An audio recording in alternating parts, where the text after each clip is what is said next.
Hello, my fellow descendants! This is Mloentje, and welcome back.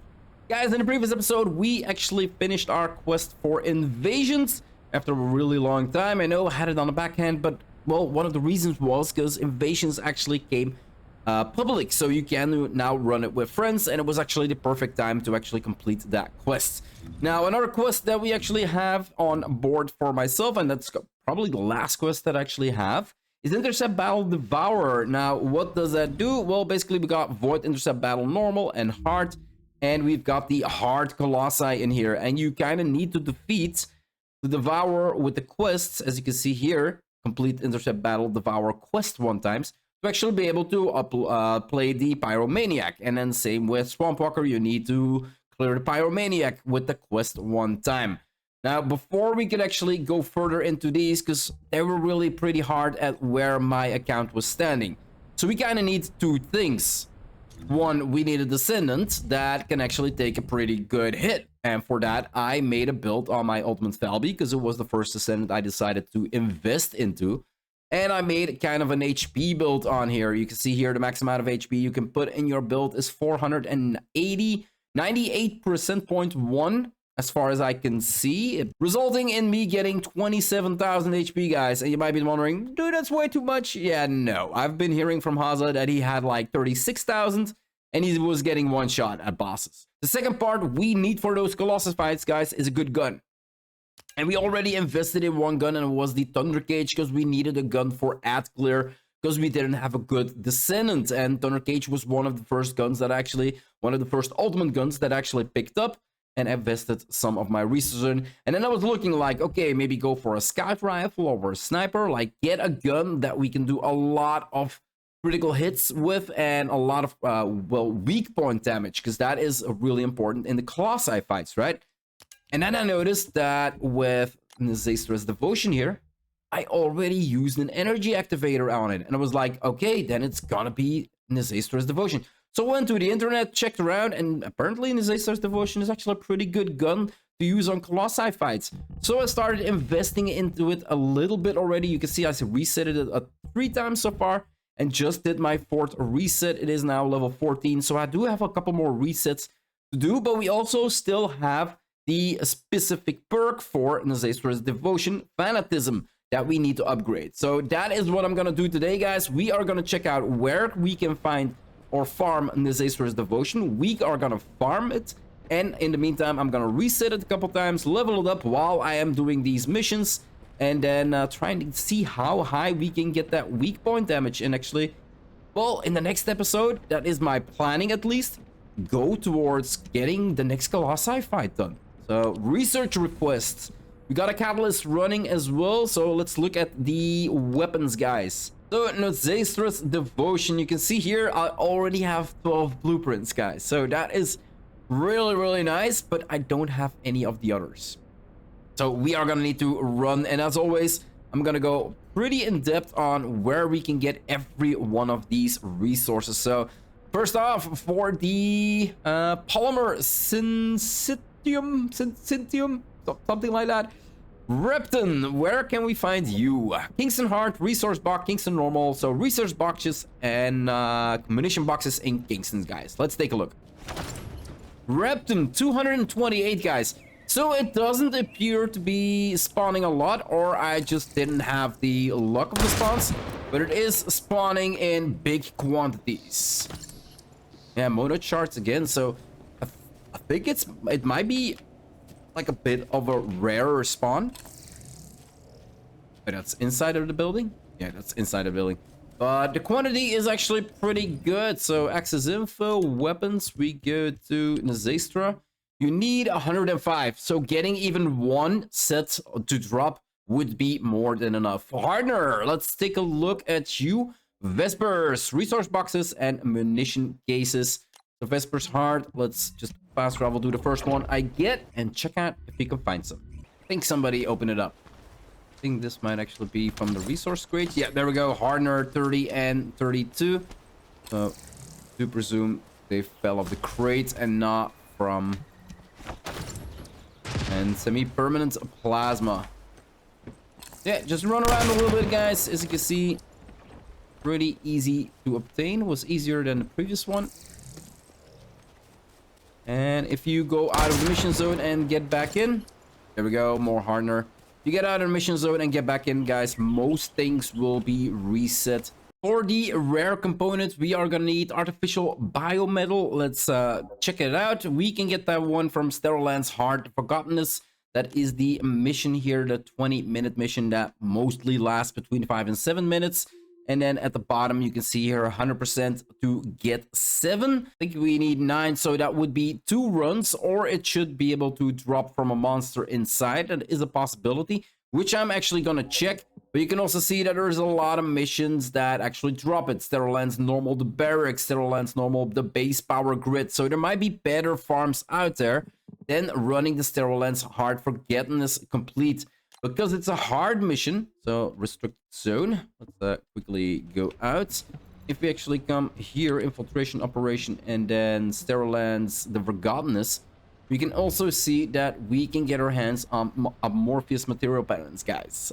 66, and then what is this one? It's 66 as well, and we got rewards too, 67 as well. So I rather farm 2 missions to be able to get 2 more of Morpheus material patterns, so I don't need to farm those later on as well, once I actually would go for Ajax or for Estimo, a stabilizer, right?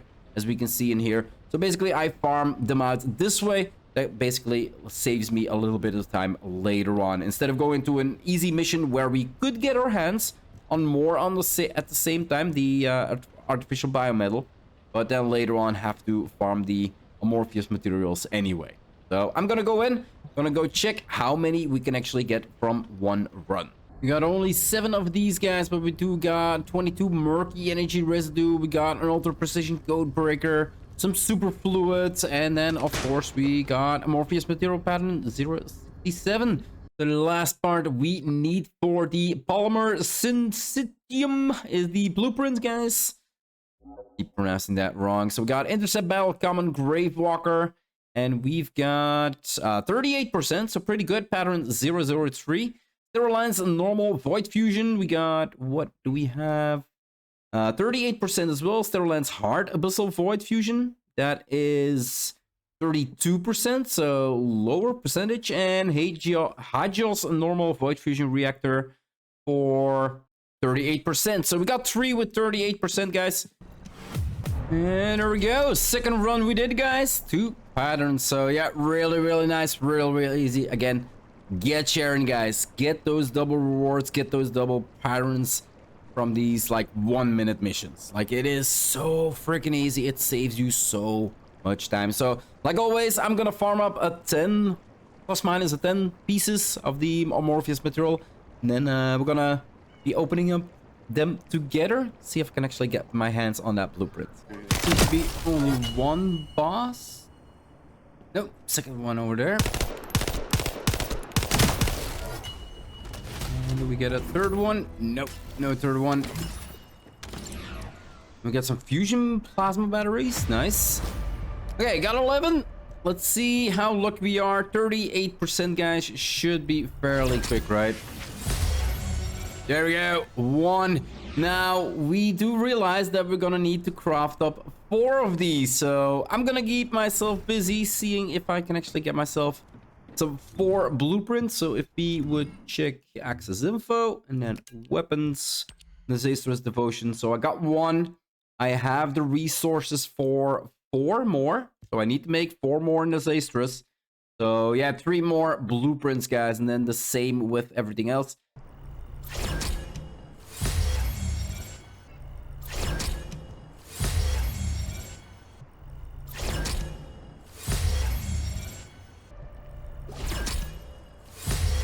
There we go. Second pattern. Nice.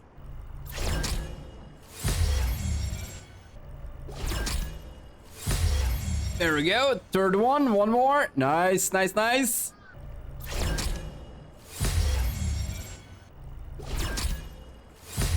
There we go. That is number 4, guys. And that means that our first farm is actually done. So weapon.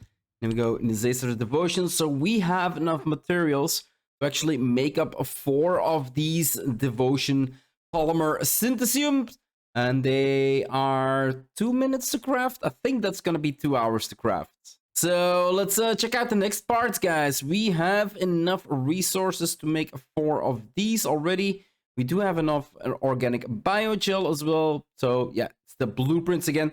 Like always, we are gonna go over it. So let's go Vespers for some semi-permanent plasma.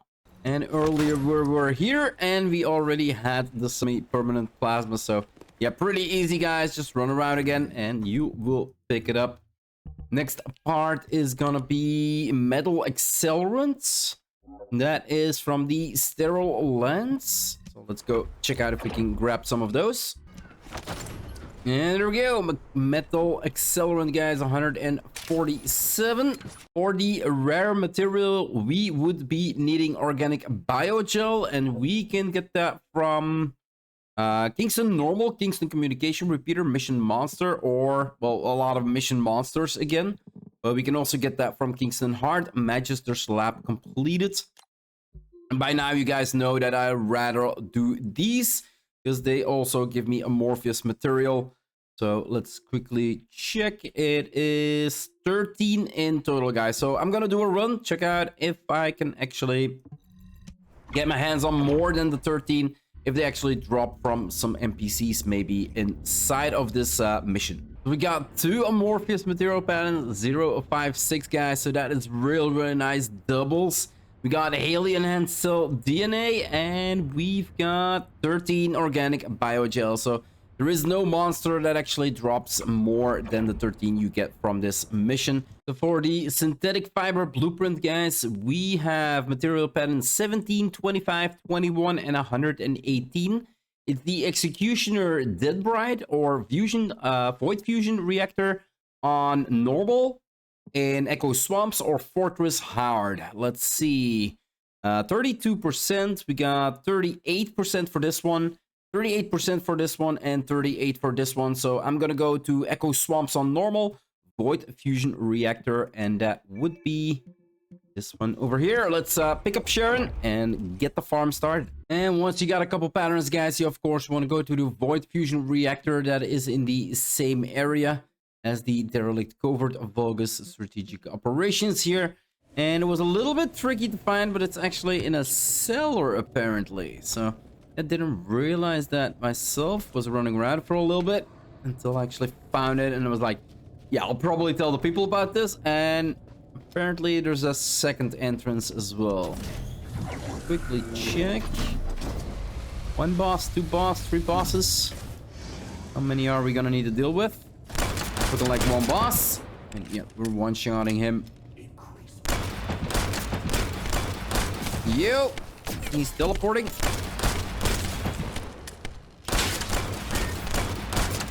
Why is it immune?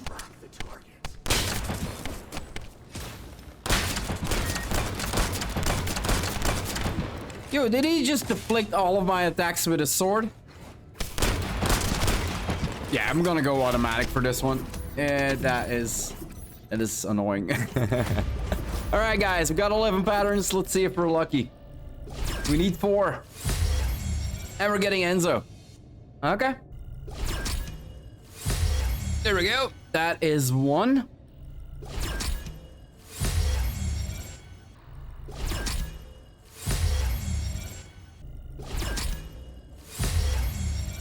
Five more chances, 3 more blueprints. Come on. Yeah. Ask and thou shalt receive 2 more. Come on, baby, give it to me. Oh. There we go. That's number 3. Come on, baby. 1 for 1. 1 for 1. Damn, Enzo, we don't need you anymore, dude. You're freaking amazing, but we don't need you. That means I'm gonna farm again a couple. Oh, no big deal. It's a pretty easy farm, guys. It's a pretty easy farm. Let's go. Yo, final blueprints. 10 more to try. Shape. Another Enzo. We're getting so freaking much Enzos. The final blueprint, guys. Like, we've got everything else. There we go. Nice, nice, nice, nice, nice. Like I said, we've got everything else, guys. Let's take a look. Access info. We go to weapons. We go to Nazeistras. So we got 4 for the actual synthetic fiber. We already have 5 for the nanotube, and we already have 12 for the actual blueprints, guys. So yeah, without further ado, we are still gonna check out monod shards, superfluid, common carbon activators. I already have more than enough of these, but yeah, sterile lens, hard resource box. Let's go down below here. And there we go, super fluid. So yeah, pretty easy to get by. Access info. We are moving to the next one, and that would be monod shards. We've seen these drop from previous runs as well, and we can obtain these in Kingston. That's a Repton. So yeah, usually we get a lot of monod shards here and not a lot of Repton. Now we're getting Repton but not monod shards, so pretty funny. Should be some cases over here somewhere. And there we go, monod shard dropped. Really nice.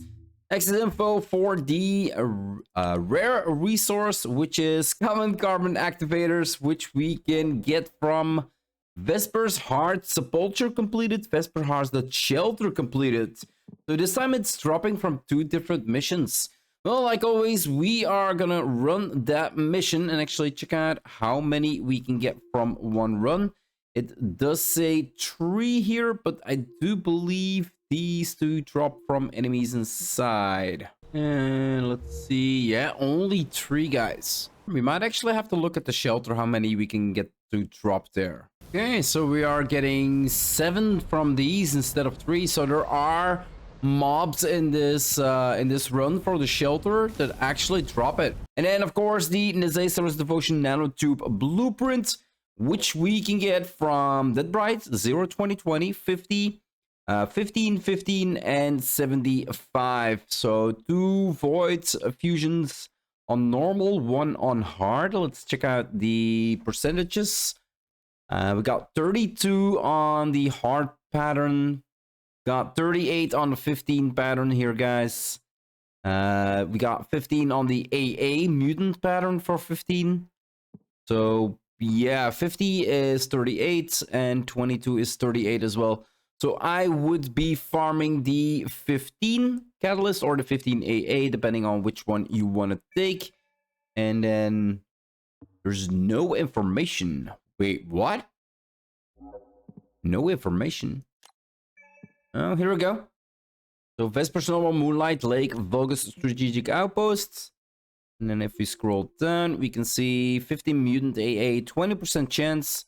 And then 15 Mutant AA, 20% chance if we actually complete the successful infiltration with Sharon. So yeah, definitely the farm that I would do. Once I got 10, I would go, of course, to the Void Fusion Reactor until I got my 4 blueprints, but I already have them, so that is pretty convenient.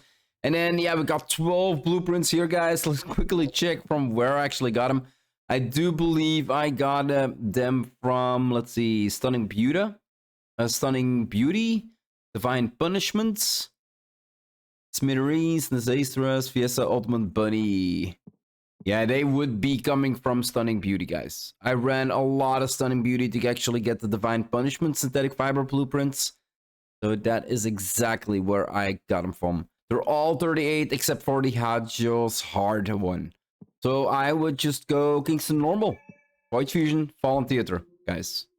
Just farm up the material, the material patterns. Holy crap! You have a chance to get double 001s in here, so definitely good. And then you go. Wait, what? Why is there no? Oh, is it this one? Oh yeah, so it's not in the same. Usually it's in the same area. That is a strange one. Usually it's in the same area, but this time you actually need to go farm them into the Fallen Theater area, and then you need to complete it in the Grand Square here with the Void Fusion Reactor, guys. But yeah, like I said, we've got all of our blueprints, we got all of our materials, so that means that I'm gonna start crafting these up And by the time I wake up, the first one should be completed. And then, yeah, we got 3 more to craft. So I'll be a little bit busy with crafting up all of these Nazeistra devotions. So we can finally take a look at the fanatism perk that it has and what it actually does. And last one. There we go.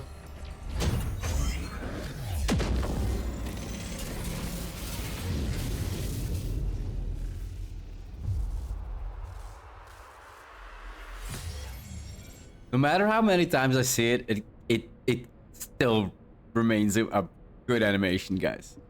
All right, continue. We've got 4 crafted up. Let's implement them into one gun, right? So unique ability enhance, and then we pick out.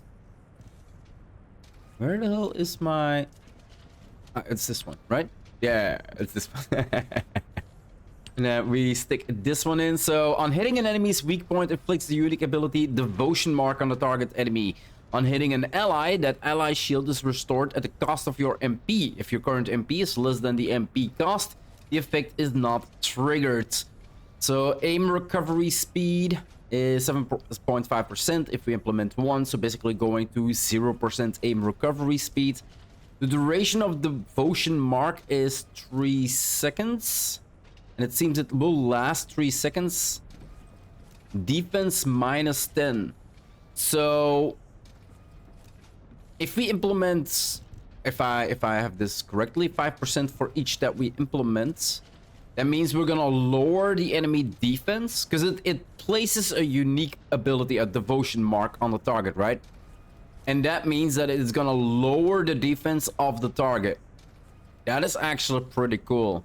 And then on hitting an ally, MP cost is minus 80, so 85, so minus 20. That's gonna be 65, I presume. And with a 30% shield recovery. Now, shield recovery, there's only like 1 or 2 descendants that shield is pretty good. Or one that I definitely know. So yeah, let's enhance, guys. Let's see what the result will be. So yeah, aim recovery speed 0%, duration 3 seconds, defense minus 30%. The MP cost is, so if I have a 65 mana or MP, I shoot a friendly. I basically give him 30% of a shield back, but I lose mana. That's actually a weird ability because if you misfire and actually if a friendly runs in front of you and you're hitting, like for instance a boss at the end of a run, then you're not gonna hit that boss, but you're gonna lose out on mana of or MP. Actually a weird one. Like you cannot, if you're a descendant that really uses your ability to do damage, you cannot actually hit an ally ever, because that would be detrimental towards your damage. But minus 30% defense, guys, on bosses, that might looks really good, right? So what else do I have to do before I can actually start testing this gun out? That's basically resetting it a couple more times. As you can see, I'm still missing 1 more mod. I'm still missing 3 mods that I need to upgrade, but I don't have the cost for now.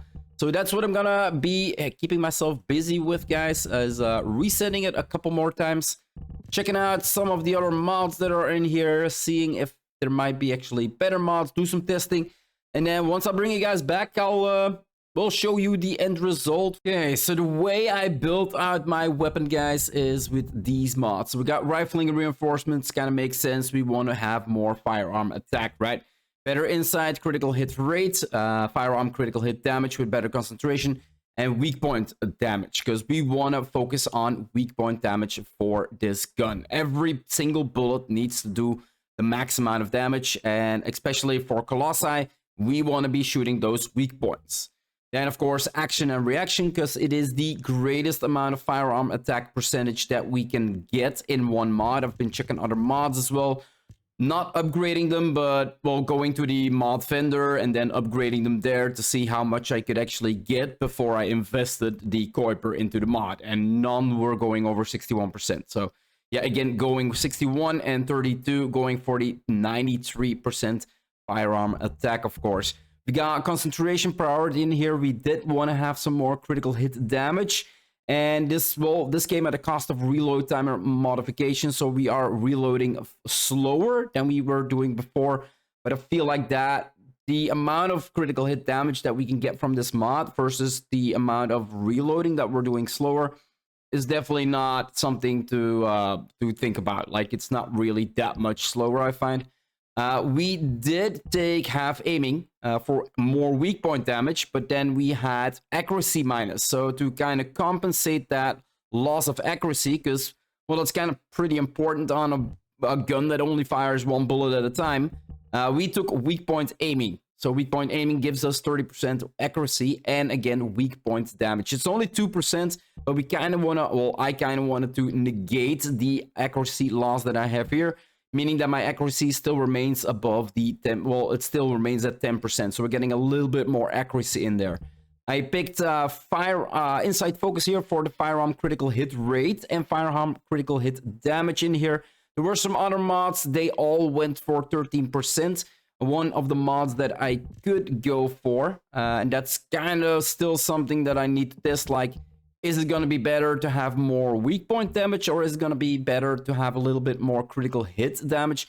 Because we do want to make sure that the critical hit damage is high enough. Like, if the critical hit damage doesn't go higher, then the weak point, well, it's like I said, it's something I still need to calculate properly, but I found like these mods doing the most amount of damage so far. Might be possible that I'm mistaken, guys. Like, this is not conclusive. This is what I tested out and saw working. So yeah, more critical hit rate and then critical hit damage in here, bringing our critical hit rate up to 77% and weak point damage up to 77%, a critical hit rate to 48%, so 1 out of 2 bullets should actually be a critical hit, and then the critical hit damage modifier 83%, guys. So yeah, and then recall we get from a firearm attack. So more recall is kind of not good, but I feel like you don't really feel it. And then I went for weak point expansion again, going for more weak point damage, guys. On a weak point hit, weak point damage increases 140%. Now this does have a cooldown of 5 seconds, but the amount of increased weak point damage that you do is just ridiculous. I found this setup to be, as you can see, I had aiming compensation here, firearm critical hit damage up to get the accuracy up as well. But I found that the weak point damage here was giving more. Plus, this is 30 accuracy, and I think we can get 30 accuracy from this one as well. I felt like the weak point damage was more than we were getting with the critical hit damage. So what are we doing, guys? Well, if we take a clean body shot, let's hit here. So 139,000 just plain on critical hits anywhere on the body. 30,000 on just plain weapon damage. So those are the two numbers. Now there are other numbers in this game, and that is a green damage number and a yellow damage number. So if we would set Order of Truth and spawn these guys in, and I would shoot the body, 389, so we can already see more damage out there. You can see green damage here, guys. Now, what does green damage means? It means that this type of enemy is more vulnerable to certain amount of damages that we do. In this case, it's gonna be the damage of impact rounds. Now, it's not because impact rounds is green that the damage is gonna be green. If I would do electric hits on this enemy and they would have a vulnerability to electric attacks, it would also be green damage. It's just that this type of enemy is more vulnerable to this type of damage that impact rounds will give. That's all there is to it. That's why it's green and not white anymore, like the previous one. Now, if you go look at the actual... So yellow indicates that we're hitting a vulnerable part, a weak point. So yellow damage, weak point, green damage means you're doing extra damage because it's weak to the damage you do. White damage is the plain weapon damage. Yellow or orange damage is the critical hit damage. So those are the 4 damage types that you can see. So yellow damage, that's basically what we talked about. That is the weak point damage. 1.4 mil. And I think we can get it up. 2.4, guys. Now, why 2.4? Well, you can see here on the top, we get a debuff on it, and that is actually the debuff for Nazeistra's Devotion. Now, this is something that does not really 100% make sense to me. It's the unique ability, right? The Devotion mark on the target, Devotion mark for 3 seconds, 30% less defense. So you would be thinking every time we put that Devotion mark on there, we would be doing 30% more damage, right? Makes sense? Well, kinda yes and no. Because of weak points expansion, it's only every 5 seconds. So although we are hitting a weak point, it's only every 5 seconds that we are hitting that 2.4 million. The rest we are gonna be hitting for 1.4. 1.4, right? And now we get the 2.4. 1.4, we're in the 5 seconds. 1.4. And when the 5 seconds are over, we should be seeing the 2.4 mil. So yeah, 2.4 mil, guys, is the highest I can see my gun be doing. But this is, like I said, on an enemy type that is kind of, well, vulnerable towards impact rounds, as far as I understand green damage. So if we would go back laboratory settings and put Legion of Darkness, that gave us white damage, so they were not vulnerable to impact rounds. And we would be shooting the head again. 185, 155. Now, there we go. 881,000 guys. So 575, 946. So the difference between having like 10% more damage, because you're hitting enemies for the actual, well, weak damage points that, well, not weak hits, but the actual, like, impact rounds versus enemies that are weak for it, is quite substantial, guys. 851, 575. That is because we are out of those 5 seconds. 851, 125, 571. So you can see that we're bringing up the gun to a really big amount of damage, but the biggest amount of damage increase is from weak point expansion, and it's only 1 every 5 seconds. Anyway, guys, I'm gonna wrap up this video here. These were some of the numbers that I actually was able to get out of Nazeistra. If you are like, holy crap, dude, you're missing this mod, or replace these 2 mods and you're gonna do a whole lot more damage, then let me know in the comment section down below. I would love to hear from you guys. If you found it interesting, just give the video a thumbs up. That would help out a lot. And if you want to see anything more out of my Let's Play here in the first Descendant, or any other game that I might be playing on my channel now or in the future, just hit that subscribe button, guys. That, again, would help out a lot. Do hope you enjoyed this video, and I'll see you in the next one. Bye-bye.